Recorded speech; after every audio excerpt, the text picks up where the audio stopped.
Shalom. Sekali lagi shalom Bapak Ibu Saudara. Harus sukacita amin hari ini. Amin. Haleluya. Meskipun banyak yang berlibur, kita berliburnya di sini Saudara, di rumah Tuhan. Amin. Karena di rumah Tuhan kita dapatkan sukacita. Amin.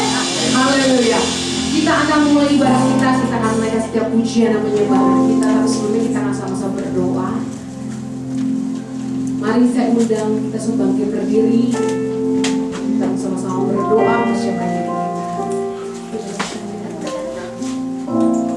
Bapak Ibu udah sama hati kita udah siap. Bapak terima kasih kami mengucap syukur Tuhan. Oleh karena kasih karunia Tuhan, oleh karena anugerah Tuhan Yesus, karena kebaikan Tuhan, kami boleh ada di tempat ini Tuhan. Kami boleh beribadah, memuji, menyembah Tuhan dan menyenangkan hati-Mu ya Bapa. Dan kami boleh mengucap syukur akan segala kebaikan Tuhan dalam kehidupan kami. Terima kasih Tuhan Yesus, kami mengucap syukur ya Tuhan. Biar Tuhan Yesus Kau berkati setiap ibadah pada pagi dan siang hari ini ya Tuhan Yesus. Kami percaya ada kuasa-Mu ya Tuhan Yesus, ada Roh-Mu ya Tuhan yang menyelimuti setiap kami Tuhan. Roh pikiran jiwa kami ya Tuhan, sehingga kami terfokus kepada Tuhan, menyembah memuji Tuhan dengan segenap hati, jiwa dan kekuatan kami. Dan Tuhan menjadi dupa yang harus di hadapan Tuhan dan menyenangkan hati-Mu ya Bapa. Terima kasih Tuhan yang Kau berkati ya Tuhan. Kami berdoa untuk bangsa kami yang kami cintai, Indonesia ya Tuhan. Pagi hari ini kami berseru ya Tuhan Yesus. Kami minta pertolongan Tuhan. Kami minta belas kasih-Mu ya Tuhan Yesus. Urus bangsa kami ya Bapa. Kami percaya Tuhan Kau berkati ya Tuhan dengan melimpah-limpah bangsa kami. Dari Sabang hingga Merauke Tuhan Yesus. Dari setiap pulau-pulau yang ada Tuhan. Setiap kota-kota, desa-desa, sampai daerah terpencil sekalipun ya Tuhan. Kami minta berkat-Mu yang melimpah-limpah. Biar kemuliaan-Mu ya Tuhan terbit atas bangsa kami ini ya Bapa. Terima kasih Tuhan. Kami percaya di era Pentakosta yang ketiga Tuhan, kami akan melihat satu pelayan yang besar yang mulai terjadi atas bangsa kami. Kami akan melihat setiap jiwa-jiwa berbondong-bondong datang kepada-Mu ya Tuhan. Dan kami akan melihat bahwa setiap gereja-gereja Tuhan dipenuhi dengan jiwa-jiwa yang baru, jiwa-jiwa yang bertobat ya Tuhan Yesus. Dan kami percaya bangsa kami dipenuhi dengan kemuliaan Tuhan. Terima kasih Bapak, Kau pakai juga setiap hamba-hamba-Mu ya Tuhan, beserta para pemimpin-pemimpin gereja-Mu ya Tuhan Yesus. Mulai dari gembala sidang kami, Pastor Niko, juga setiap wakil-wakil yang ada, beserta gembala-gembala cabang dan ranting yang ada, juga buat gembala kami di tempat ini, Pastor Henry dan keluarga Tuhan. Kami percaya Engkau pakai mereka ya Tuhan, kerjasama yang besar ya Tuhan Yesus, menjadi penuai-penuai-Mu di akhir zaman ini ya Bapa. Dan melalui setiap hamba-hamba-Mu Tuhan, kami percaya Tuhan Yesus, tuaian itu terjadi ya Tuhan Yesus, seperti gelombang air laut ya Tuhan yang besar ya Tuhan Yesus. Kami percaya tuaian itu terjadi atas bangsa kami, atas gereja-Mu ya Tuhan, melalui setiap hamba-hamba-Mu ya Bapa. Terima kasih Tuhan. Kami selalu berkati pada Tuhan, bina setiap kami Tuhan, dan kami melayani-Mu ya Bapa. Biar setiap roh Tuhan Yesus, Engkau kami percaya Tuhan, Kau boleh menyenangkan hati Tuhan melalui setiap perjalanan hidup kami ya Bapa. Dan kami percaya Tuhan pada pagi hari ini Tuhan, kemuliaan-Mu ya Tuhan Yesus turun atas tempat ini Bapa. Mulai setiap kami yang melayani-Mu Bapa tempat ini. Terima kasih Tuhan Yesus. Segala pujian, segala hormat, kemuliaan yang bagi nama Tuhan. Hanya di dalam nama Tuhan Yesus kami mau mulai ibadah kami. Hanya di dalam nama Tuhan Yesus. Haleluya. Sama-sama kita katakan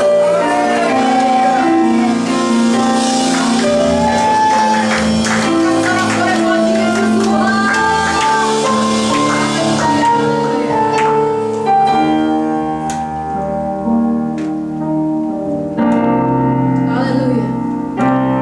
Kita orang-orang yang diberkati Tuhan, amin saudara. Orang-orang yang mau datang sama Tuhan pasti adalah orang-orang yang diberkati Tuhan. Dan pada hari ini kita akan mendapatkan berkat yang lebih berlimpah lagi, amin. Melalui firman Tuhan, melalui setiap pujian penyembahan ada kekuatan yang baru, amin. Boleh katakan kanan kirinya, yuk bersukacita yuk. Bersukacita. Karena hari ini Tuhan yang dijadikan Tuhan bagi kita, untuk Tuhan memberkati setiap kita, amin. Haleluya.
April, saudara, di mana beberapa minggu yang lalu kita merayakan Paskah. Kita merayakan kematian dan kebangkitan Yesus yang membebaskan kita. Dia membebaskan kita dari rasa ketakutan, dia membebaskan kita dari rasa khawatir. Amin. Dia Tuhan yang membebaskan kita dari rasa takut, karena dia Yesus Tuhan yang membuka jalan bagi setiap kita. Amin. Dia tidak pernah gagal untuk menepati janji-janjinya dan membuat kita lebih dari pemenang. Amin. Mari datang sama Tuhan. Mari pada hari ini datang lagi sama Tuhan. Tuhan, aku ingin mencari Engkau. Tuhan, aku ingin lebih lagi dekat dengan Engkau. Karena aku tahu di dalammu ada kepastian, di dalammu ada jawaban. Amin. Terima kasih Yesus. Terima kasih Tuhan. Hanya di dalammu kami mendapatkan jalan. Kami mendapatkan jalan keluar. Kami mendapatkan jawaban. Dan hari ini Yesus Tuhan, kami hanya ingin dekat dengan Engkau. Kami ingin lebih lagi mencari Engkau. Terima kasih Yesus.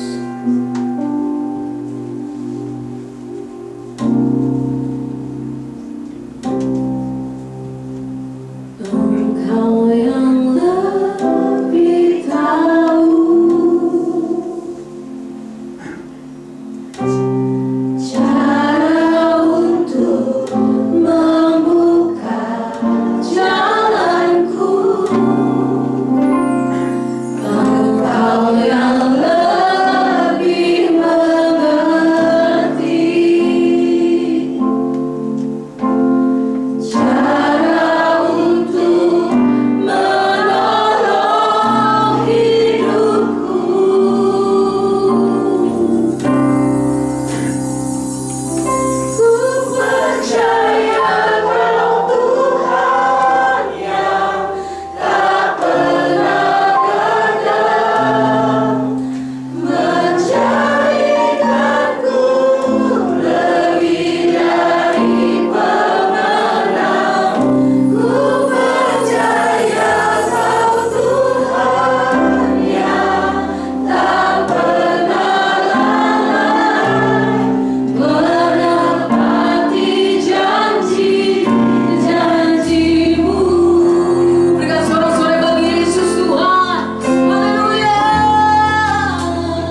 didengarkan. Kami percaya Tuhan Yesus melalui firman-Mu pada hari ini kami dibebaskan, kami dimerdekakan, kami dimenangkan, kami diberikan sukacita.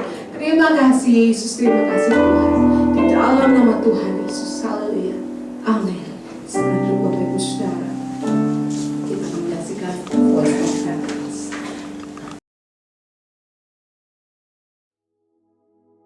Shalom saudara, banyak orang ingin memiliki kekayaan berlimpah.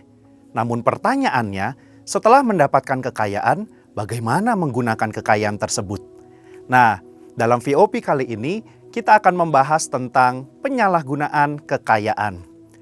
Mungkin kita pernah mendengar pertanyaan ini, salah atau dosa nggak sih mengumpulkan uang ataupun harta lalu menjadi kaya? Pertanyaan ini seringkali muncul dalam benak kita sebagai orang percaya, karena kita merasa uang dan harta kekayaan erat kaitannya dengan kehidupan dunia dan bukan bagian dari kehidupan saleh orang Kristen. Tentu saja, pemikiran ini tidak benar sepenuhnya, karena Tuhan juga ingin agar setiap anaknya menikmati kehidupan yang baik, layak, dan diberkati selama di dunia ini. Namun, Dia ingin agar hati kita tidak melekat pada kekayaan itu, dan kita memperoleh serta mempergunakan kekayaan tersebut dengan cara yang benar. Sebagai contoh, setelah kita mendapatkan uang, maka uang tersebut dapat digunakan sebagai alat transaksi untuk memenuhi kebutuhan hidup kita sehari-hari, seperti makan, tempat tinggal, transportasi, dan juga membiayai uang sekolah atau kuliah. Bahkan kita juga bisa memakai uang dan harta kekayaan kita untuk menolong orang lain yang membutuhkan tentunya, dan memuliakan Tuhan. Di mana hari-hari ini pun kita diingatkan untuk memberi dalam kemurahan. Oleh karena itu, mengumpulkan harta tidaklah salah dan bukanlah dosa, selama hati kita tidak melekat pada kekayaan itu. Dan kekayaan itu diperoleh serta digunakan dengan tujuan yang benar, berguna, dan bertanggung jawab. Kita dapat melihat tokoh-tokoh Alkitab seperti Abraham, Ishak, Yakub, Yusuf dari Arimatea, dan Lydia pedagang kain ungu dari Tiatira juga adalah orang-orang yang diberkati dengan kekayaan. Artinya, Tuhan tidak melarang kita menjadi kaya. Namun Alkitab melarang orang percaya memperoleh kekayaan dengan cara yang tidak halal dan menyalahgunakan kekayaan tersebut. Di dalam Yakobus 5 ayat 1-6, Yakobus mengecam orang-orang kaya pada saat itu karena mereka menyalahgunakan kekayaan. Mereka bertindak sewenang-wenang terhadap orang-orang yang bekerja pada mereka dan hanya memperkaya diri tanpa mempedulikan kepentingan orang lain. Kekayaan menjadi tujuan hidup mereka, dan ini merupakan gambaran cinta akan uang, di mana karena seorang ingin kaya, ia menghalalkan segala cara demi memperoleh kekayaan itu dan menggunakannya untuk kepuasan diri. Menurut Yakobus 5 ayat 1-6, ada 3 dosa atau kesalahan yang dilakukan oleh orang-orang yang memiliki kekayaan. Yang pertama, menahan upah. Tindakan menahan upah merupakan tindakan yang tidak seharusnya dilakukan oleh orang yang diberkati Tuhan dengan kekayaan. Dalam Yakobus 5 ayat yang keempat, orang-orang yang kaya tidak membayar upah buruh sebagaimana yang telah disepakati menurut nilai dan waktunya. Orang-orang ini menahan upah dengan cara yang curang. Mereka terus memperkaya diri dengan cara menindas buruh mereka sendiri. Mereka tidak mempedulikan hukum Tuhan tentang orang upahan, dan ini adalah dosa. Yang kedua, menggunakan kekayaan untuk kepuasan daging. Yakobus 5 ayat 5 menggambarkan bagaimana orang-orang yang telah menerima kekayaan menggunakannya untuk hidup mewah, berfoya-foya, serta memuaskan keinginan hati dan daging mereka. Tentu saja, ini bukanlah tujuan yang dikehendaki oleh Tuhan dan merupakan suatu dosa. Sekalipun kekayaan itu diperoleh dengan cara halal, kita tidak boleh menggunakannya untuk kepuasan diri sendiri. Di sini, Yakobus tidak melarang orang percaya menjadi kaya karena berkat Tuhan. Tetapi kekayaan yang berlimpah itu harus digunakan untuk rencana dan kehendak Tuhan serta memuliakan Tuhan. 3. Menguasai pengadilan. Yakobus 5 ayat 6 memberikan gambaran bagaimana orang-orang yang dengan kekayaan mereka ikut mengadili, menghukum, dan bahkan membunuh orang benar yang tidak dapat melawan. Pengadilan pada masa Yakobus dikuasai oleh orang-orang yang dengan kekayaannya menyuap para hakim dalam memberi putusan. Para buruh yang benar tetapi miskin dikalahkan dengan putusan yang tidak adil dan mereka tidak dapat melawan kembali. Selanjutnya dalam Yakobus 5 ayat 1-3 terdapat konsekuensi bagi orang-orang yang mempergunakan kekayaan dengan cara yang tidak benar. Yang pertama, mereka mengalami kesengsaraan. Yang kedua, lenyapnya kekayaan mereka. Dan yang ketiga, rusaknya watak mereka sendiri. Sebagai kesimpulan, Tuhan tidak melarang kita menjadi kaya. Namun, jangan sampai kita memperoleh kekayaan dengan cara yang salah dan bahkan menyalahgunakan kekayaan tersebut. Di sini, kita diminta untuk memperoleh kekayaan dengan cara yang benar, tidak menindas dan merampas hak orang, serta tidak menghalalkan segala cara. Setelah kita mendapatkan kekayaan tersebut, marilah kita pergunakan untuk memberi dengan murah hati kepada sesama dan memuliakan Tuhan, bukan untuk kepentingan diri sendiri. Biarlah kita menjadi orang-orang yang dipercayakan harta kekayaan dari Tuhan dengan tetap melakukan kehendak-Nya serta memuliakannya lewat kekayaan kita. Saudara, untuk penjelasan lengkapnya dari tim teologi kami, mari buka link yang ada di atas atau scan QR Code yang tersedia. Tuhan Yesus memberkati.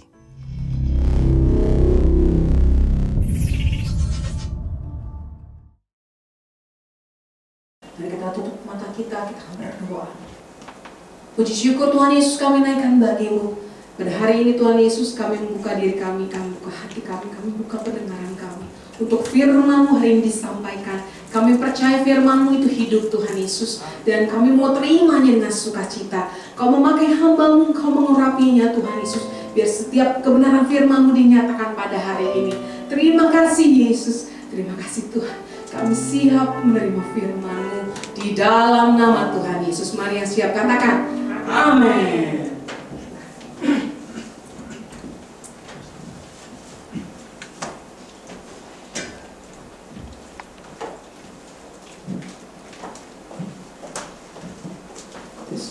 Shalom semuanya.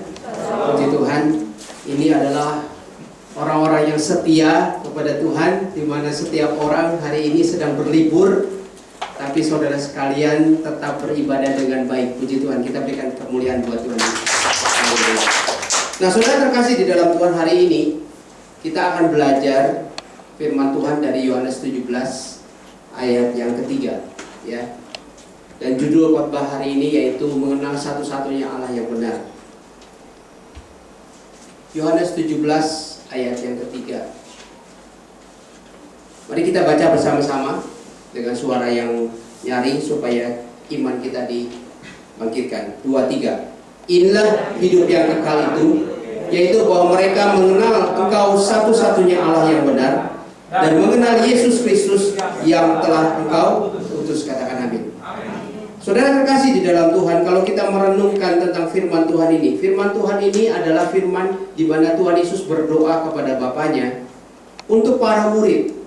Tentunya kalau para murid itu tentunya saudara dan saya juga para murid Tuhan Yesus. Katakan amin. Ya, saya bacakan sekali lagi. Inilah hidup yang kekal itu, yaitu bahwa mereka itu artinya kita semua murid-murid Tuhan, mengenal Engkau satu-satunya Allah yang benar dan mengenal Yesus Kristus yang telah Engkau utus. Katakan amin. Nah, saudara terkasih di dalam Tuhan, kalau kita merenungkan firman Tuhan, doa Tuhan Yesus ini, ternyata hidup yang kekal itu bukan cuma bicara tentang hidup tanpa akhir. Tetapi di sini dalam doa Tuhan Yesus dikatakan bahwa murid-murid Tuhan mengenal Engkau satu-satunya Allah yang benar dan mengenal Yesus Kristus yang telah Engkau utus. Jadi saudara terkasih di dalam Tuhan, ada dua kata yang perlu kita perhatikan pada siang hari ini. Kata yang pertama yaitu mengenal, dan kata yang kedua adalah satu-satunya. Ya, apa itu mengenal? Mengenal itu tahu. Ya, saya tahu Pak Andri. Ya, saya kenal. Tetapi bagaimana kehidupannya, bagaimana tentang segala sesuatunya, keluarganya, tentunya harus bergaul erat dengan Pak Andri. Betul nggak ya? Nah, itu mengenal. Satu-satunya, artinya satu-satunya itu Esa, gak ada yang lain, ya. Jadi dua kata ini yang akan kita pelajari. Jadi kalau hanya satu-satunya dikatakan Allah yang benar, timbul pertanyaan dalam kehidupan kita. Ya, saya mau buka satu persatu daripada kita menggali firman Tuhan ini. Kalau hanya ada satu-satunya Allah yang benar, Ya, mengapa Yesus Kristus disandingkan sejajar dengan Allah dalam ayat tersebut? Ya, perhatikan ayatnya. Inilah hidup yang kekal itu, yaitu bahwa mereka mengenal Engkau, ya, Engkau menuju kepada Bapa, menuju kepada Allah, satu-satunya Allah yang benar, dan mengenal Yesus Kristus yang telah Engkau utus. Jadi kembali kepada pertanyaannya, kalau hanya ada satu-satunya Allah yang benar, mengapa Yesus Kristus disandingkan sejajar dengan Allah dalam ayat tersebut? Ya, jadi siapa sebenarnya yang satu-satunya? Allah atau Yesus Kristus? Mungkin pertanyaan ini agak sedikit menurut kita semua lucu ya. Kita mengenal Tuhan Yesus, iya. Kita mengenal Allah, iya. Tapi siapa yang disebut dengan satu-satunya itu siapa? Kalau disebut satu-satunya ya harus pilih salah satu. Ya. Kita kembali ke ayatnya supaya kita betul-betul meresap. Inilah hidup yang kekal itu, bahwa mereka atau kita mengenal Engkau satu-satunya Allah yang benar, dan mengenal Yesus Kristus yang telah Engkau utus. Saudara terkasih di dalam Tuhan, ada dua pribadi yang perlu kita kenal. Yang pertama adalah Allah, karena disebut di situ Allah. Yang kedua adalah Yesus Kristus. Siapa Allah? Siapa Yesus Kristus? Karena di dalam ayat ini dikatakan mengenal Engkau satu-satunya Allah yang benar. Siapakah Allah? Siapakah Yesus Kristus? Jadi pertanyaan ini mungkin kesannya agak terlambat ya. Kita kan udah percaya Tuhan, kenapa baru sekarang kita ditanya siapa Yesus, siapa Allah? Nanti dalam penjelasan berikutnya kita akan mengerti kenapa kita harus betul-betul mengenal dua pribadi ini. Ya, siapakah Allah itu? Itu pertanyaannya. Ya. Oh ya, saya minta tolong dulu dibukakan di dalam Yohanes 1 Korintus 8 ayat 6. Ya. 1 Korintus 8 ayat 6. Gak apa-apa, ini PowerPoint-nya di skip dulu. Kita lihat 1 Korintus 8 ayat 6. Jadi pertanyaan yang pertama, siapakah Allah itu? Ya. 1 Korintus 8 ayat 6. Kalau sudah boleh ditayangkan. Oke, nah, ya. Kita lihat dan kita perhatikan. Namun bagi kita hanya ada satu Allah. Satu Allah saja, yaitu siapa? Bapa. Yang daripadanya berasal segala sesuatu yang untuk Dia kita hidup. Ya, kita hidup karena ada Bapa. Dan satu Tuhan saja, yaitu Yesus Kristus, yang olehnya segala sesuatu telah dijadikan, dan yang karena Dia kita hidup. Ada muncul dua pribadi lagi, Bapa dan satu Tuhan Yesus Kristus. Nah, kita akan lihat siapakah Allah itu. Kembali ke PowerPoint-nya. Siapakah Allah itu? Dalam Yohanes 8 ayat 42, ya. Di situ ada ya, Yohanes 8 ayat 42. Kata Yesus kepada mereka, kepada kita semua para murid, jikalau Allah adalah Bapamu, ya, tadi mengacu kepada ayat 1 Korintus 8 ayat 6 kan dikatakan, namun bagi kita hanya ada satu Allah saja, yaitu Bapa. Jadi Allah itu disebut Bapa, yang daripadanya berasal segala sesuatu, dan yang untuk Dia kita hidup, dan satu Tuhan saja, yaitu Yesus Kristus, yang olehnya segala sesuatu telah dijadikan, dan yang karena Dia kita hidup. Ya, jadi ayat Yohanes 8 ayat 42 itu berkata, jikalau Allah adalah Bapamu, kamu akan mengasihi aku, kata Tuhan Yesus, sebab aku keluar dan datang dari Allah, dan aku datang bukan atas kehendakku sendiri, melainkan Dialah yang mengutus aku. Kalau kita sandingkan dengan 1 Korintus 8 ayat 6, ayat ini tidak bertentangan. Apa yang dikatakan 1 Korintus ayat pasal 8 ayat 6 itu sama dengan Yohanes 8 ayat 42. Ya, jikalau Allah adalah Bapamu, kamu akan mengasihi aku, Sebab aku keluar dan datang dari Allah, dan aku datang bukan atas kehendakku sendiri, melainkan Dialah yang mengutus aku. Ya, tadi kan dikatakan bahwa Yesus adalah utusan. Ya, jadi yang pertama adalah Allah adalah Bapa yang daripadanya berasal segala sesuatu. Ya, camkan itu dulu. Ya, Allah adalah sumber segala sesuatu, termasuk Yesus Kristus bersumber dari Allah Bapa. Karena kenapa dikatakan aku keluar dan datang dari Allah. Ya, sampai sini saudara mengerti ya. Jadi yang pertama, siapakah Allah? Allah adalah Bapa. Kalau dalam perjanjian lama itu disebut Yahweh. Ya, YHWH. Itu orang Israel tidak boleh menyebut huruf itu. Ya, itu huruf yang betul-betul disakralkan. Tapi dalam perjanjian baru, nama Allah itu Bapa. Ya, sampai sini saudara mengerti ya. Nah, kita lihat siapakah Bapa? Yang kedua, siapakah itu Allah? Allah adalah Bapa bagi semua orang percaya. Sampai sini amin? Ada amin? Ya, Allah adalah Bapa bagi semua orang percaya. Yesaya 63 ayat 16 berkata, bukankah engkau Bapa kami, kata bangsa Israel. Sungguh Abraham tidak tahu apa-apa tentang kami, dan Israel tidak mengenal kami, ya Tuhan. Engkau sendiri Bapa kami, namamu ialah penebus kami sejak dahulu kala. Ketika bangsa Israel ada di dalam pembuangan, mereka menjerit. Mereka hanya kenal satu Allah, yaitu Bapa, yang akan menebus dan membebaskan mereka. Lalu orang percaya pun berdoa sesuai ajaran Tuhan Yesus di dalam Matius 6 ayat 9. Bapa kami yang di sorga. Itu awal doa kita, Bapa kami yang di sorga. Galatia 4 ayat 6 berkata, dan karena kamu adalah anak. Ya, kenapa kita disebut anak? Karena kita sudah percaya kepada Tuhan Yesus.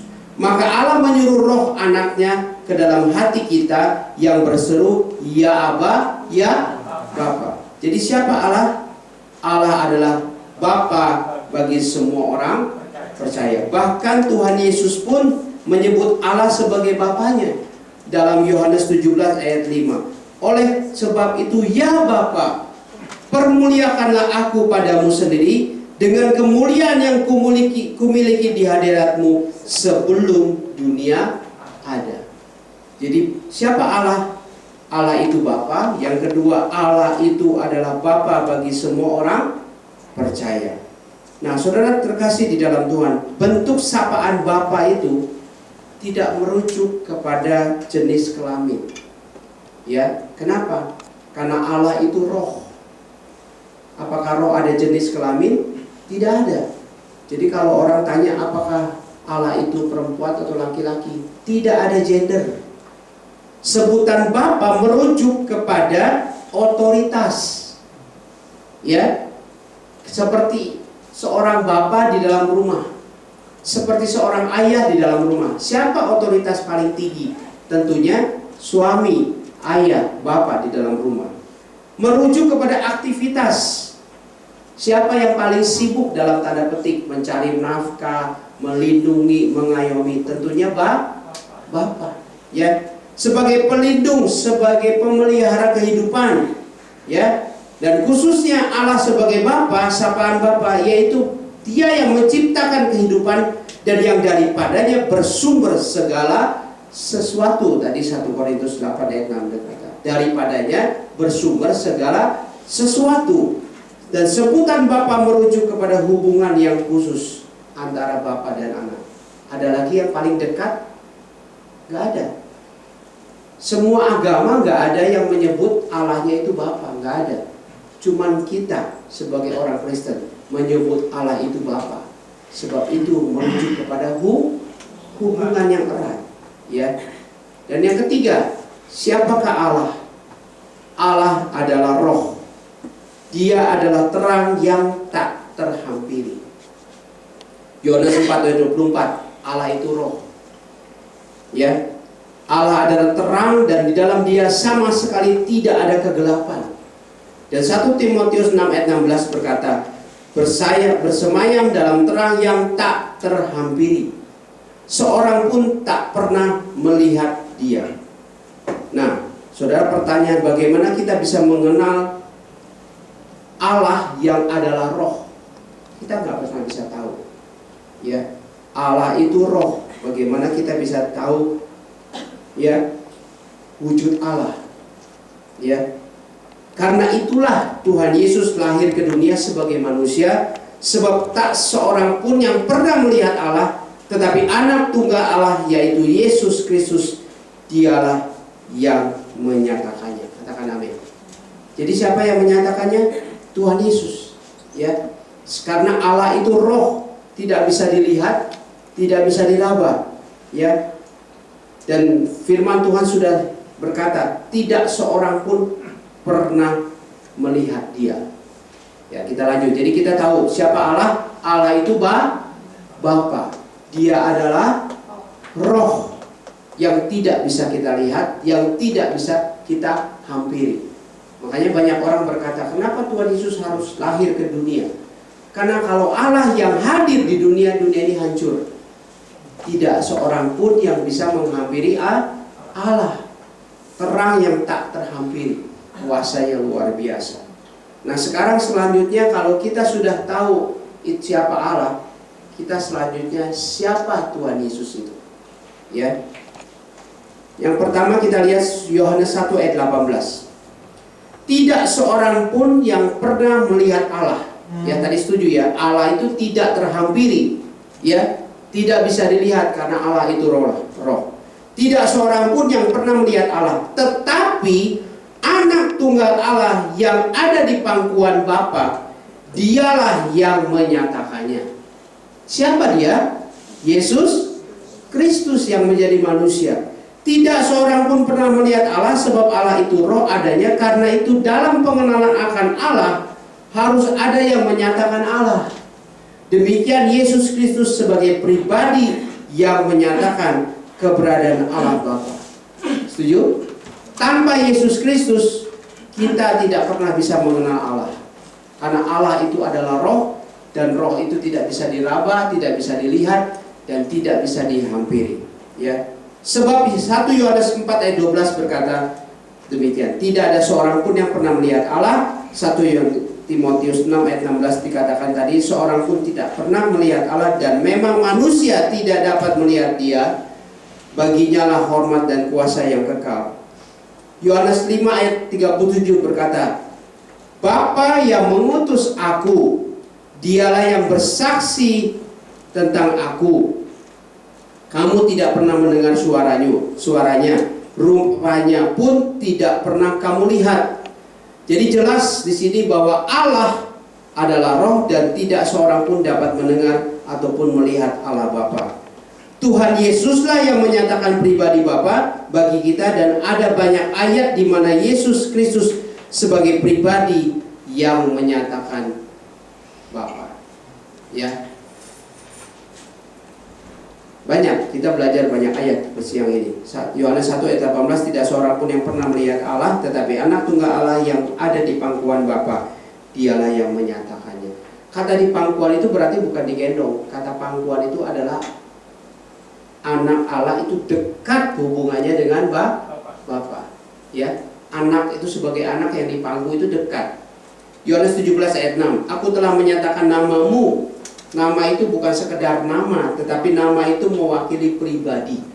Aku telah menyatakan namamu kepada semua orang yang engkau berikan kepadaku dari dunia. Mereka itu milikmu, dan engkau telah memberikan mereka kepadaku, dan mereka telah menuruti firman-Mu. Nama di sini bukan sekedar sebutan, namun nama mewakili pribadi. Jadi Tuhan Yesus mewakili pribadi Allah. Dia yang menyatakan pribadi Bapa. Bagaimana kita mengenal Allah, yaitu yang adalah roh? Kita melihat Tuhan Yesus. Sampai sini jelas ya? Nah, 2 Korintus 4 ayat 6 berkata demikian. Sebab Allah yang telah berfirman, dari dalam gelap akan terbit terang, Ia juga yang membuat terang yang bercahaya di dalam hati kita, supaya kita beroleh terang dari pengetahuan tentang kemuliaan Allah yang nampak pada wajah Kristus. Jadi kemuliaan Allah itu nampaknya pada Kristus. Kristus yang menyatakan kemuliaan Tuhan di dalam melalui kehidupannya kepada kita semua orang percaya. Lalu yang kedua, siapa Tuhan Yesus? Tuhan Yesus adalah firman Allah, perkataan Allah. Ya, tadi saya tanya ini kebaktiannya secara hybrid, bukan. Ini akan ditayangkan ke YouTube. Ya, artinya begini, kalau saya bicara dan direkam di YouTube, ya, perkataan saya itu mewakili saya, betul nggak? Ya, kalau Pak Handri ke depan maju berdoa, orang akan tanya, siapa yang doa? Pak Handri. Bagaimana tahu berdoa? Ya dia berkata-kata, ya kan? Kata-katanya keluar dari mana? Dari pikirannya, dari hikmatnya diberikan Tuhan, dan dia mampu untuk berkata-kata. Nah, siapa Tuhan Yesus? Yesus adalah firman Allah atau perkataan Allah dan pikiran Allah yang keluar dari diri Allah. Ya. Dan Yohanes 1 ayat 1 sampai 2 dikatakan demikian. Pada mulanya adalah firman. Firman itu bersama-sama dengan Allah, dan firman itu adalah Allah. Dia pada mulanya bersama-sama dengan Allah. Jadi firman adalah perkataan Allah yang keluar dari pikiran Allah, dari hikmatnya Allah. Jadi perkataan Allah atau pikiran Allah memang ada dan selalu bersama-sama dalam diri Allah sejak kapan? Sejak kekekalan. Jadi tidak pernah Allah itu bisu karena perkataannya keluar jadi manusia lalu Allah tidak bisa berkata-kata lagi, nggak pernah kan? Jadi Yesus itu siapa? Yesus itu firman. Ya, sebagai tambahan dalam kitab Kejadian, ya, dunia dan alam semesta ini diciptakan oleh firman. Karena banyak kalimat berfirmanlah Allah, jadilah terang. Berfirmanlah Allah, jadilah laut, jadilah binatang. Semuanya itu terjadi oleh karena firman. Kalau Allah tidak pernah berfirman, maka semuanya tidak akan pernah jadi. Katakan amin. Ya. Jadi Allah itu memang menyatakan segala sesuatunya melalui firman. Oke, yang ketiga, Yesus Kristus adalah firman yang menjadi manusia. Ya. Nah, yang menjadi manusia. Yohanes 1 ayat 14 berkata demikian. Firman itu telah menjadi manusia. Jadi perkataan Allah itu menjadi manusia dan diam di antara kita, dan kita telah melihat kemuliaannya, yaitu kemuliaan yang diberikan kepadanya sebagai anak tunggal Bapa, penuh kasih karunia dan kebenaran. Ya, jadi Allah sendiri menyatakan bahwa Yesus adalah anak Allah. Matius 3 ayat 16-17. Sesudah dibaptis, Yesus keluar dari air, dan pada waktu itu juga langit terbuka dan ia melihat Roh Allah seperti burung merpati turun ke atasnya. Lalu terdengarlah suara dari sorga. Ini suara Allah, suara Bapa, yang mengatakan, inilah anakku yang kukasihi, kepadanya lah aku berkenan. Siapa yang menyatakan bahwa Yesus adalah anak Allah? Allah sendiri. Yang kedua, malaikat Gabriel menyatakan bahwa Yesus adalah anak Allah waktu peristiwa ketika dia mengunjungi Maria. Ya. Jawab malaikat itu kepadanya, Roh Kudus akan turun atasmu dan kuasa Allah yang Maha Tinggi akan menaungi engkau. Sebab itu anak yang akan kau lahirkan itu akan disebut kudus, anak Allah. Ya. Jadi perkataan firman atau pikiran Allah itu keluar dari diri Allah dan menjadi manusia. Namanya berinkarnasi, bukan reinkarnasi. Inkarnasi itu terjadi hanya kepada Tuhan Yesus, satu-satunya di alam semesta ini. Firman jadi manusia itu inkarnasi. Kalau reinkarnasi itu mati lahir kembali, kita tidak mengimani hal itu terjadi. Ya, di dalam kekristenan cuma ada satu kata, inkarnasi. Firman Allah jadi manusia, yaitu manusia Yesus Kristus. Ya, jadi melalui kuasa Roh Kudus, ya, bukti Roh Kudus terlibat dalam peristiwa waktu Maria dikandung oleh Roh Kudus dalam Lukas 1 ayat 35. Jawab malaikat itu, Roh Kudus akan turun atasmu dan kuasa Allah yang Maha Tinggi akan menaungi engkau. Sebab itu anak yang akan kau lahirkan itu akan disebut kudus, anak Allah. Jadi ada kuasa Roh Kudus. Matius 1 ayat 20. Tetapi ketika ia mempertimbangkan maksud itu, malaikat Tuhan tampak kepadanya dalam mimpi dan berkata, Yusuf anak Daud, janganlah engkau takut mengambil Maria sebagai istrimu, sebab anak yang di dalam kandungannya adalah dari Roh Kudus. Jadi Yesus dilahirkan bukan dari benih seorang laki-laki, ya, tetapi dia dilahirkan oleh karena mengalami konsepsi karena kuasa Roh Kudus. Konsepsi itu pembuahan. Roh Kudus menaungi Maria dan disitulah Yesus mengandung dalam tubuh Maria. Ya, jadi Yesus Kristus itu siapa? Yesus Kristus itu adalah, tadi dikatakan Yesus Kristus adalah firman Allah yang jadi manusia, ya. Dan Yesus Kristus adalah pribadi yang menyatakan keberadaan Bapa, ya. Dan Yesus Kristus itu adalah firman yang jadi daging. Dan selanjutnya dikatakan siapa Yesus? Nah, ini supaya saudara mengerti, ya. Ada Allah Bapa, ya. Ada roh kehidupan yaitu Roh Kudus mengeluarkan firman menjadi manusia, ya. Jadi Bapa dan Tuhan Yesus itu satu, pribadinya dua, tapi satu hakikatnya. Nanti kita akan lihat, nanti saya akan jelaskan. Yang selanjutnya, saudara, Yesus Kristus adalah adalah pencipta segalanya. Yohanes 1 ayat 3. Segala sesuatu dijadikan oleh Dia, dan tanpa Dia tidak ada sesuatu yang telah jadi dari segala sesuatu yang telah dijadikan. Segala sesuatu dijadikan oleh firman. Jadilah, jadilah, jadilah. Jadi melalui Tuhan Yesus semua segala sesuatu dijadikan. Yohanes 1 ayat 3. Segala sesuatu dijadikan oleh Dia, tanpa Dia tidak ada sesuatu pun yang jadi. Tanpa Tuhan Yesus tidak ada sesuatu pun yang jadi. Bahkan Ibrani 1 ayat 2 berkata demikian. Maka pada zaman akhir ini Ia telah berbicara kepada kita dengan perantaran anaknya. Ya, Bapa berbicara melalui Tuhan Yesus, yang Ia tetapkan sebagai yang berhak menerima segala yang ada. Oleh Dia, oleh Tuhan Yesus, Allah telah menjadikan alam semesta. Jadi siapa Tuhan Yesus? Dia pencipta segala sesuatu. Katakan amin.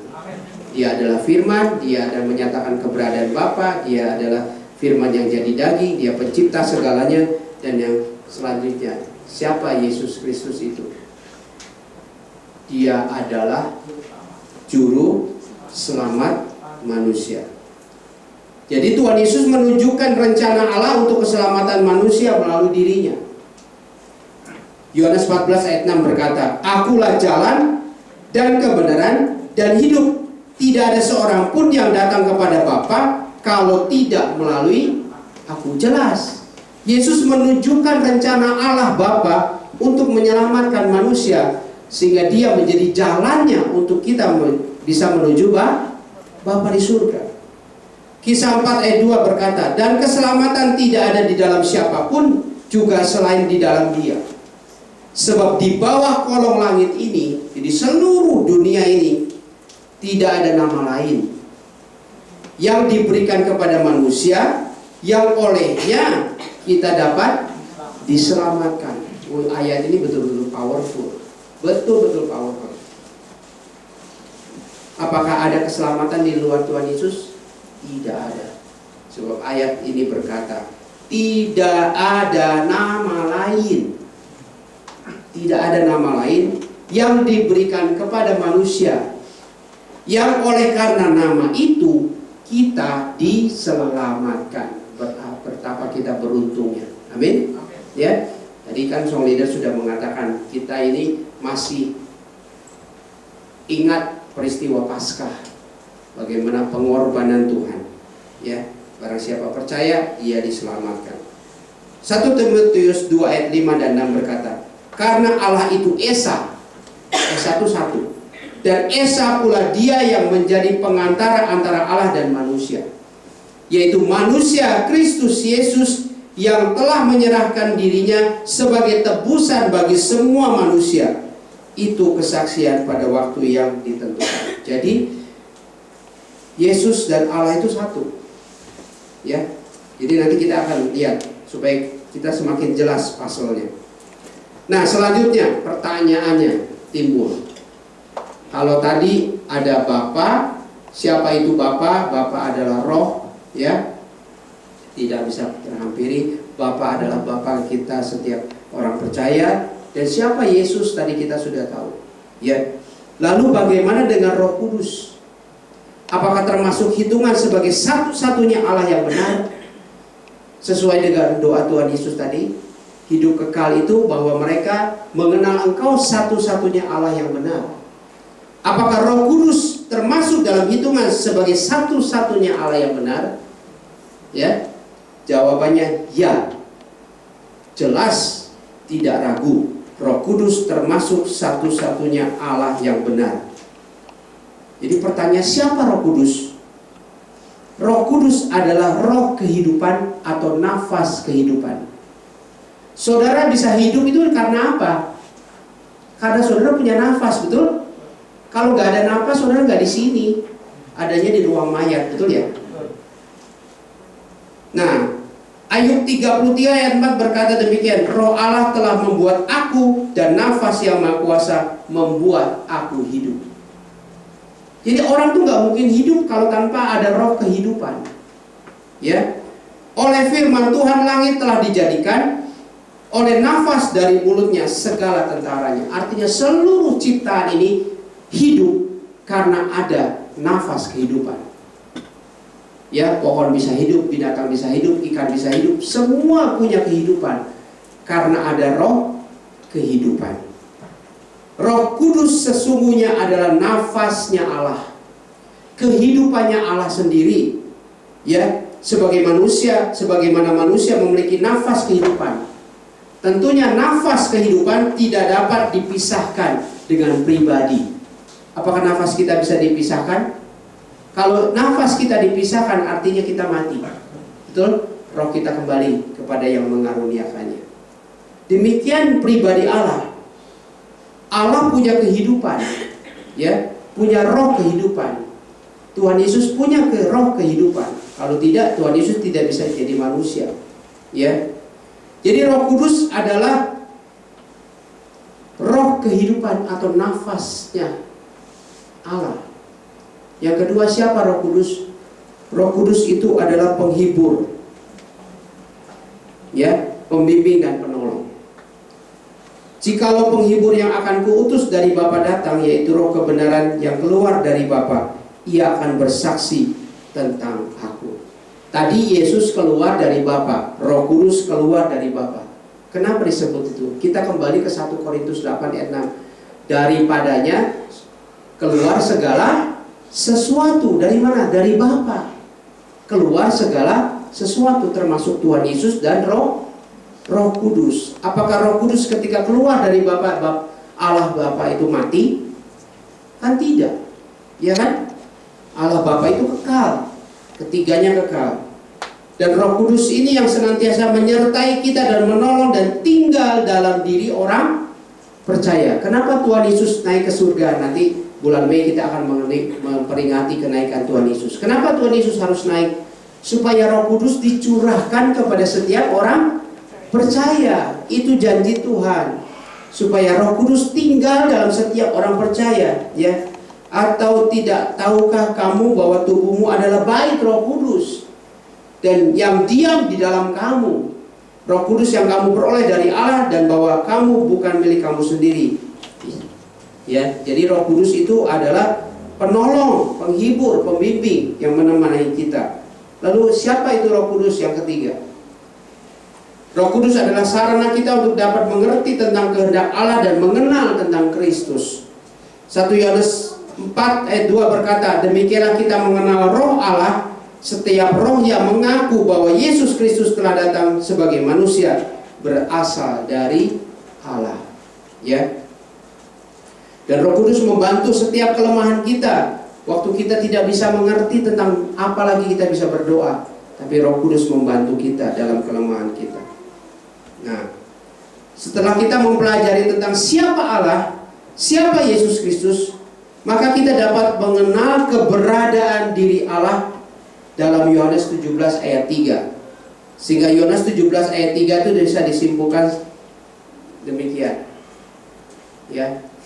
Inilah hidup yang kekal itu, yaitu bahwa kita mengenal Engkau Bapa, satu-satunya Allah yang benar, dan mengenal Yesus Kristus sebagai firman Bapa yang keluar dari Bapa. Sampai sini sudah paham ya? Siapa Allah, siapa Yesus Kristus. Dan tentang Roh Kudus atau Roh Allah, dapat dikatakan pribadi Bapa maupun pribadi Yesus Kristus pasti memiliki roh kehidupan yang kekal, yaitu Roh Kudus yang adalah nafas hidup Allah, sehingga roh kehidupan tersebut tidak pernah bisa dipisahkan dalam kehidupan Bapa maupun kehidupan Anak. Ya. Dengan demikian, saudara, kita dapat mengerti tentang keberadaan satu-satunya Allah yang benar yang kita imani sebagai Allah Tritunggal. Jadi kalau kita sebagai orang Kristen ya tidak tahu tentang Tritunggal, kita menempatkan posisi keselamatan kita dalam posisi yang bahaya. Jadi begitu kita mengenal Yesus sebagai Tuhan dan Juru Selamat, kita percaya sebagai orang Kristen, kita mesti mengerti siapa itu Tritunggal, supaya orang di luar sana tidak menghakimi kita bahwa orang Kristen punya 3 Tuhan. Kenapa pengajaran ini saya bagikan? Supaya dasar iman Kristen kita jadi kuat. Ya, kita punya hak jawab. Kristen tidak pernah percaya dengan adanya 3 Tuhan. Kristen percaya hanya ada satu Allah yang esa. Sejak perjanjian lama sampai perjanjian baru, kita percaya hanya ada satu Allah. Ya, Allah Tritunggal. Walaupun kata Tritunggal itu tidak tertulis di dalam Alkitab, tetapi keberadaan di Tritunggal itu nyata. Ya, sehingga kita tidak salah untuk mengimani, ya. Jadi kalau saya simpulkan di sini, Tritunggal itu apa? Tritunggal itu satu-satunya Allah yang benar, yang memiliki 3 pribadi yang berbeda, namun tetap satu hakikat. Ya. Kalau dalam bahasa Yunaninya itu disebut tres persona una substantia, berbeda namun tidak terpisahkan. Discreti non separati, tidak bisa dipisahkan. Ya. 1 Korintus 8 ayat 6 tadi kita sudah baca. Ayat ini intinya adalah hanya ada satu Allah, yaitu Bapa, yang memiliki pikiran dan perkataan sejak kekekalan, dan perkataannya keluar dari dirinya dan selanjutnya berinkarnasi. Sehingga Yohanes 1 ayat 14 berkata, perkataannya, firmannya itu telah menjadi manusia dan diam di antara kita, dan kita telah melihat kemuliaannya, yaitu kemuliaan yang diberikan kepadanya sebagai anak tunggal Bapa, penuh kasih karunia dan kebenaran. Dan Roh Allah adalah pribadi yang memiliki prinsip kuasa dan prinsip kehidupan yang ada dalam diri Allah. Prinsip kuasa dan prinsip kehidupan inilah yang memampukan Allah untuk hidup dan berfirman. Ya. Dan Roh Allah inilah yang disebut dengan roh kehidupan di dalam diri Allah, yang selanjutnya kita sebut sebagai Roh Kudus, yang dicurahkan, yang diutus dalam dan tinggal dalam setiap orang percaya. Ya.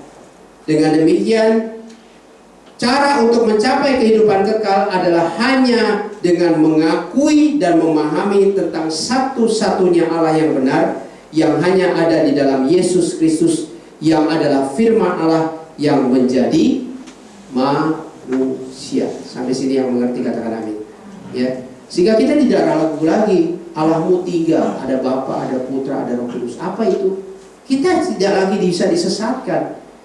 Ya, tahun ini tahun kemenangan, kita menang dari kebodohan. Amin. Sehingga kita tidak dibully lagi orang Kristen Allahnya 3. Tidak. Allah orang Kristen 1 esa. Ya. Sehingga konsep Tritunggal ini menjadi dasar yang penting dalam doktrin keselamatan kita. Kita mengenal yang namanya Bapa itu siapa? Bapa itu roh, nggak bisa dihampiri, tidak bisa terlihat. Lalu siapa Tuhan Yesus? Tuhan Yesus itu firman yang jadi manusia yang menyatakan kemuliaan Bapa. Siapa Roh Kudus? Roh Kudus itu kehidupan Bapa, kehidupan anak. Tanpa Roh Kudus nggak bisa hidup. Itu yang memampukan. Ada prinsip kuasa, ya ada prinsip kehidupan di dalam diri Allah. Ya. Karena itu pemahaman tentang satu-satunya Allah yang benar menjadi hal yang sangat penting. Demikian Tuhan Yesus berdoa kepada Bapanya supaya kita bisa mengenal satu-satunya Allah yang benar. Ya. Nah, perlu kita ketahui juga kata mengenal di dalam Yohanes 17 ayat 3.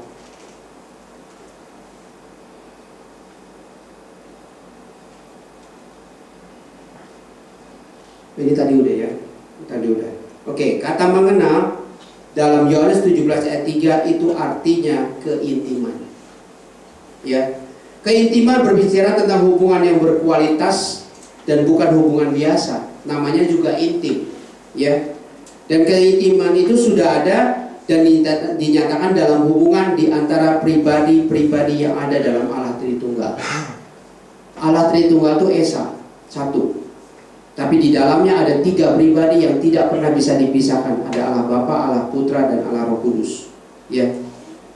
Jadi mereka memiliki hubungan relasi yang sangat harmonis dan intim.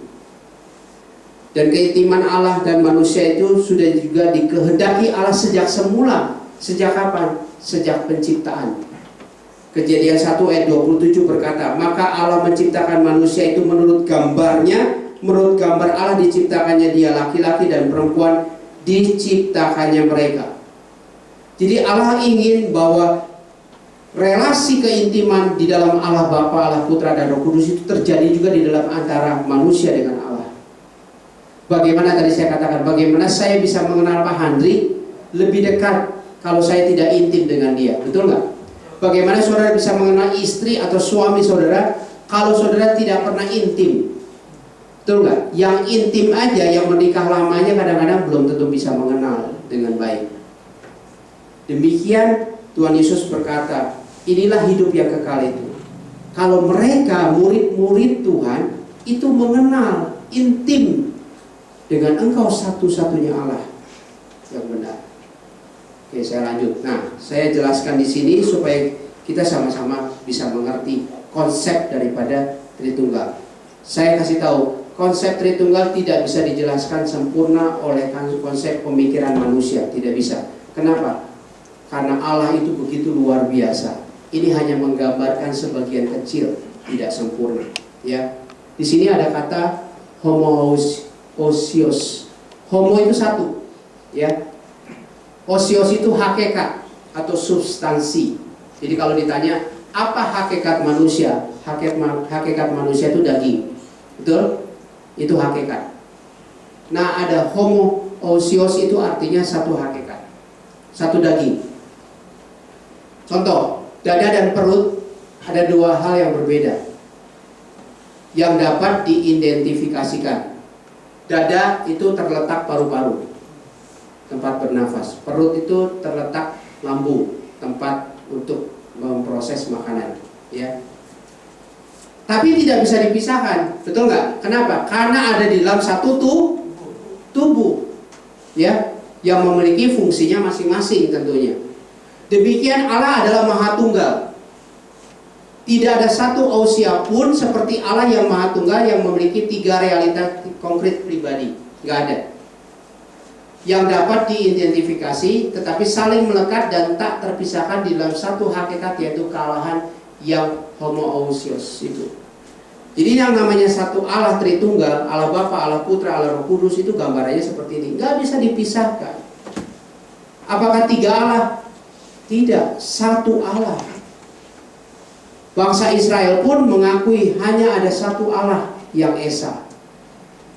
Demikian kita, iman kita hanya ada satu Allah yang Esa.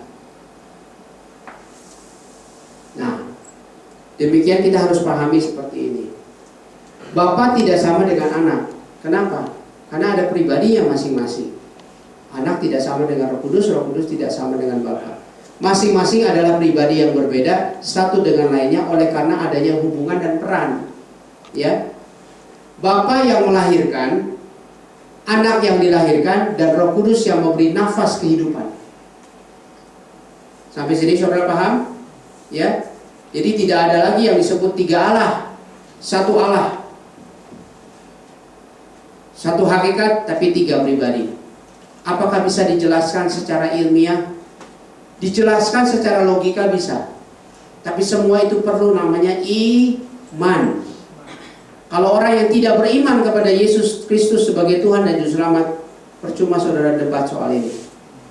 Ini hanya untuk bisa memperkuat iman kita bahwa kita percaya satu Allah yang esa, ya, yang di dalamnya ada Bapa, Putra, dan Roh Kudus. Mereka berbeda karena adanya hubungan dan peran. Kalau yang namanya ada hubungan, tentunya ada lain pribadi, betul nggak? Adanya saling mengasihi, tentunya ada dua pribadi. Yang namanya saling mengasihi, kalau cuma sendiri bukan saling mengasihi, betul? Harus ada orang pribadi lain yang bisa saling mengasihi. Itulah perbedaannya. Ya, tiga pribadi tersebut satu dalam satu hakikat yang tak terpisahkan. Sama-sama kekal, iya. Sama-sama berkuasa, iya. Sama-sama kemuliaannya dan sederajat. Tidak ada yang lebih rendah, tidak ada yang lebih tinggi. Ya, Allah Bapa lebih tinggi dari Allah Anak, enggak. Sederajat. Ya, pribadi pertama, pribadi kedua, pribadi ketiga itu hanya untuk membedakan, bukan untuk derajat. Ya, tetapi semuanya ada Allah yang esa. Oh, ini tadi ini kelewat. Oke. Nah, ini satu gambaran aja, ya. Hubungan relasi dalam Tritunggal, yaitu suatu keadaan di mana dua atau lebih dari pribadi yang tinggal bersama-sama dan mereka semua bersatu namun tidak terpisahkan. Ingat gambar tadi, dada dan perut. Kalau dada dan perut dipisahkan, kita mati. Ya. Karena pribadi-pribadi tersebut saling berelasi satu sama lain membentuk sebuah harmoni keintiman yang indah. Tiga pribadi, satu hakikat, berbeda namun tak terpisahkan. Jadi saudara terkasih di dalam Tuhan, sekarang kita mengerti, ya. Yohanes 17 ayat 3, Tuhan Yesus berkata, ya, inilah hidup yang kekal itu. Ini kan doanya Tuhan Yesus, yaitu bahwa mereka, kita semua mengenal Engkau, satu-satunya Allah yang benar. Jadi kita mengerti satu-satunya Allah yang benar, ya Allah Tritunggal, yang punya tiga pribadi. Di dalamnya ada Bapa, ada Putra, ada Roh Kudus. Kita tidak menyembah tiga Tuhan, tidak. Kita tidak menyembah tiga Allah. Kita menyembah Allah yang esa di dalam Kristus Yesus. Karena itu ayat ini berkata, inilah hidup kekal itu, yaitu bahwa mereka mengenal Engkau satu-satunya Allah yang benar dan mengenal Yesus Kristus.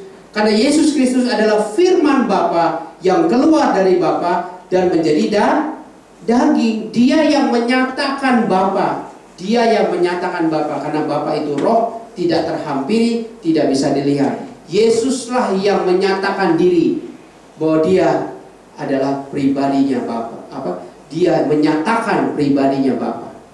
Ya, sehingga kita tahu bahwa Tritunggal itu bukan tiga Allah. Ya.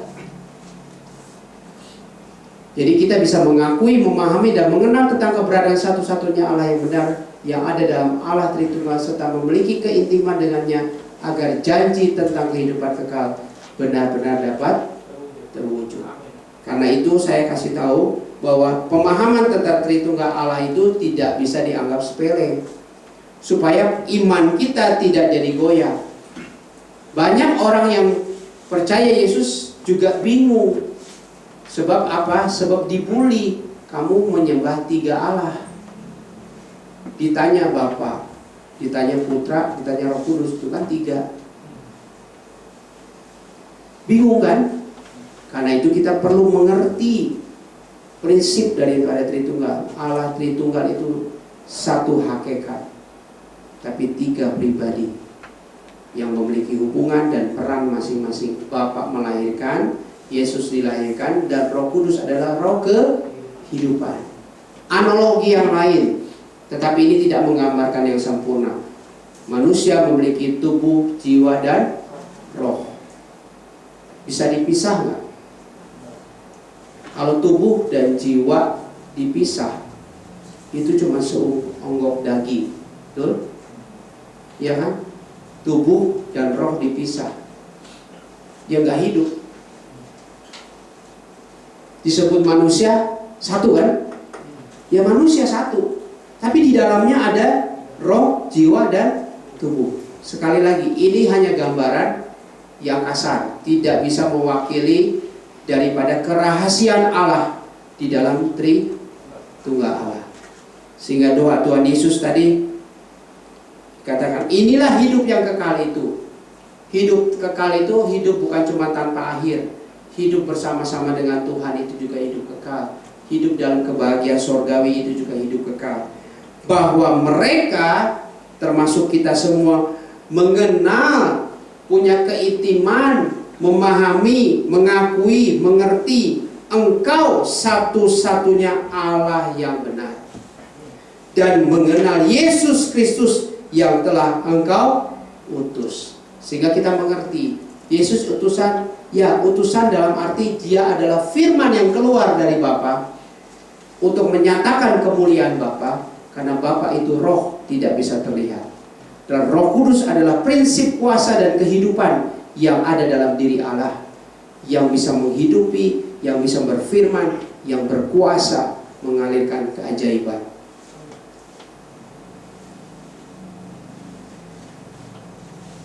Ya, mari kita bangkit berdiri.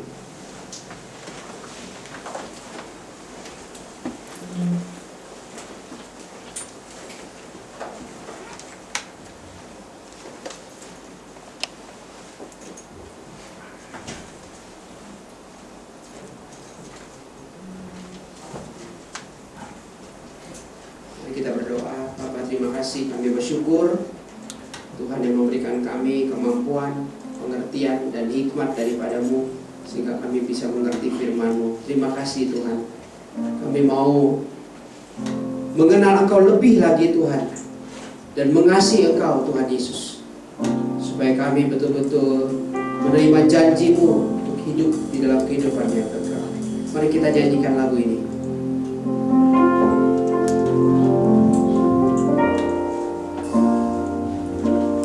Aku mengasihi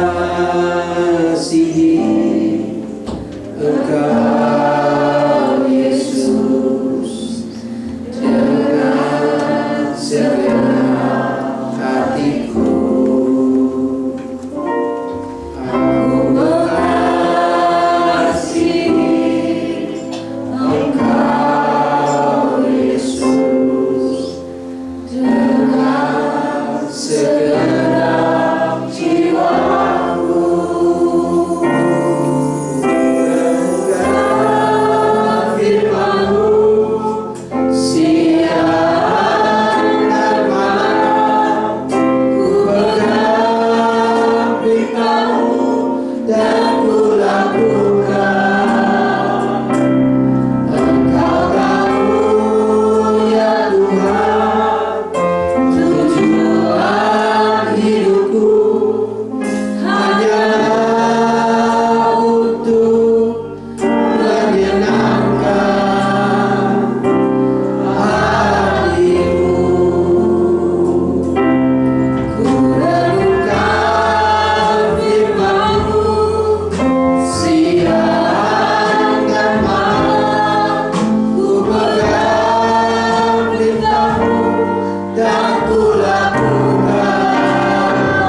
Terima kasih Tuhan Yesus. Bapa, kami bersyukur untuk siang hari ini Tuhan. Tuhan yang mengajarkan kami semua untuk bisa mengenal Engkau lebih baik lagi Tuhan. Kami percaya Tuhan Yesus, Engkau mengurapi kami setiap pribadi lepas pribadi Tuhan. Apapun pergumulan yang kami bawa di hadapan Tuhan, kami percaya Tuhan mendengar setiap doa-doa kami Tuhan. Hamba berdoa buat umat-Mu yang hadir di siang hari di tempat ini Tuhan. Apapun pergumulan permasalahan mereka Tuhan, baik itu pergumulan tentang kesehatan, keuangan, hubungan keluarga, kami berdoa di dalam nama Yesus, Tuhan memulihkan segala sesuatunya. Terima kasih kami punya Allah yang luar biasa. Kami boleh belajar untuk tetap setia dan terus mengenal lebih dekat lagi Tuhan. Terima kasih Tuhan.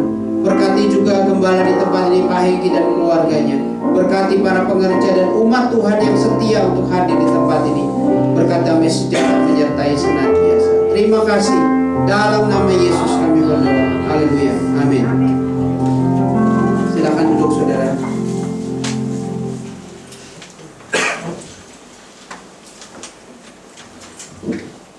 Haleluya. Kita berikan tepuk tangan dulu dong buat Tuhan Yesus. Firman-Nya luar biasa, Pastor Albert. Terima kasih. God bless you, Pastor. Ini kalau kuliah nih kita satu semester, saudara ya. Jadi kita tahu Tritunggal Allah tuh kayak gimana. Jadi besok-besok kalau Bapak Ibu ditanya sama tetangganya tuh biar nggak kayak orang blow on gitu ya. Kita tahu, jadi pinter gitu kan. Haleluya. Luar biasa ya Bapak Ibu ya. Musim liburan kita masih tetap ada di GB Pademangan. Ini kalau menurut saya ada dua kemungkinan. Yang pertama memang sungguh-sungguh kita mengasihi Tuhan. Yang kedua punya duit baca Jadi kita di sini sama Bapak Ibu, saya juga. Haleluya. Haleluya. Yuk kita bangkit berdiri Bapak Ibu, kita akan akhiri ibadah kita. Sebelumnya kita akan memberikan persembahan kita di hadapan Tuhan. Yuk kita angkat persembahan kita di hadapan Tuhan.